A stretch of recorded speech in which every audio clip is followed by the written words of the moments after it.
We spend the first 2 decades of our lives being told exactly what success looks like. It's a straight line. Get good grades, get a degree, get a safe job. But there is a silent tragedy in that straight line. So many people climb that ladder, only to reach the top and realize it was leaning against the wrong wall. If you ignore the whisper inside you because the noise of the crowd is too loud, you aren't achieving success, you're just achieving obedience.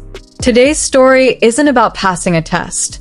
It's about passing the most important evaluation of all, looking in the mirror and liking who you see.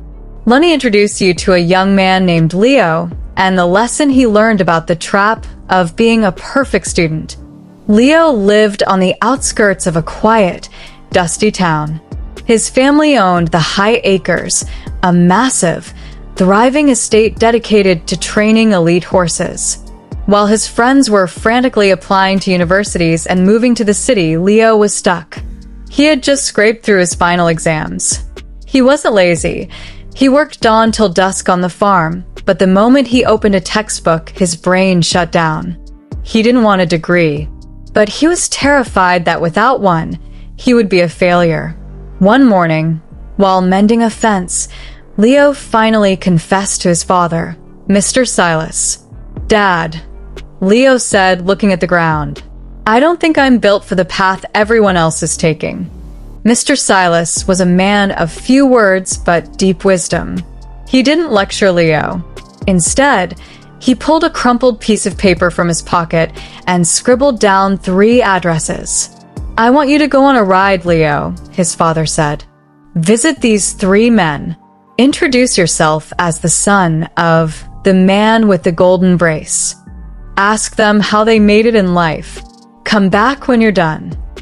Leo was confused. "The golden brace? Why do they call you that?" "They'll tell you," Silas smiled. "Go listen."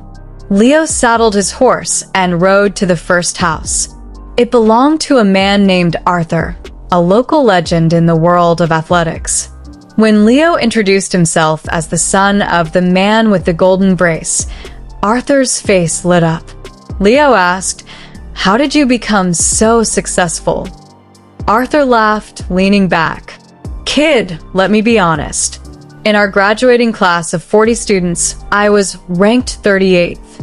I was terrible at math, history, you name it." He continued, "But I knew one thing. I loved to run.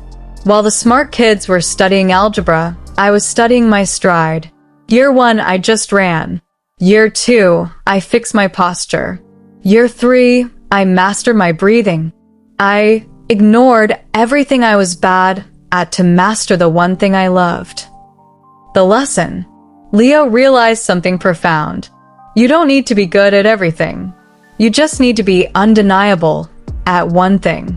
Next, Leo arrived at a beautiful, modern villa. This was the home of Barnaby, the owner of the most famous restaurant chain in the state. "I was ranked 39th, Barnaby chuckled as he chopped vegetables. "Second to last. My teachers said I talked too much and ate too much. They called it a distraction. I called it market research." Barnaby explained that he didn't start with money. He started with an obsession for flavor. "I cooked what I loved. At first, nobody bought it. But passion is fuel, Leo. It kept me going when the business was losing money. Eventually, people didn't come for the food. They came for the love I put into it." The lesson. Leo saw the pattern. Skills can be learned, but passion is the engine that prevents you from quitting when things get hard. Finally, Leo rode to the last address. He expected a palace. Instead, he found a very small, simple house. This was the home of Mr. Sterling. "I was number 1, Sterling said softly. Valedictorian. Top of the class in every single subject. Leo was shocked. "But if you were the smartest, why?" Sterling smiled sadly. "I was good at everything, Leo. And because I was good at everything, I never fell in love with anything. I followed the rules. I got the safe job. I became a generalist in a world that rewards specialists. I spent my life working for people like Arthur and Barnaby. Then, Sterling looked Leo in the eye. And your father? Silas? He was ranked 40th, dead last. Your dad, Sterling continued, was the worst student I ever saw. But he loved those horses. One day, he broke his leg so badly in a riding accident, he had to wear a heavy brace for a year. That's where the nickname comes from. Most people would have quit. But Silas?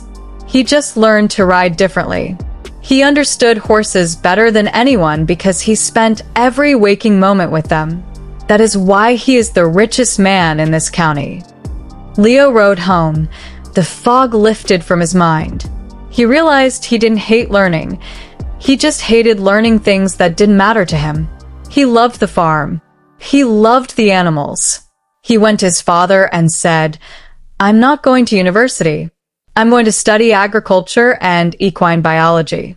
I'm going to make this farm even better." Here is the truth we often forget. The world doesn't pay you for what you know. It pays you for what you can do with what you know.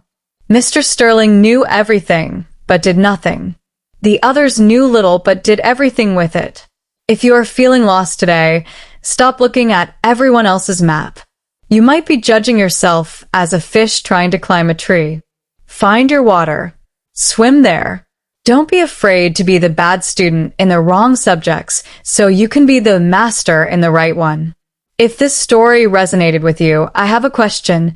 What is the one thing you do that makes you lose track of time?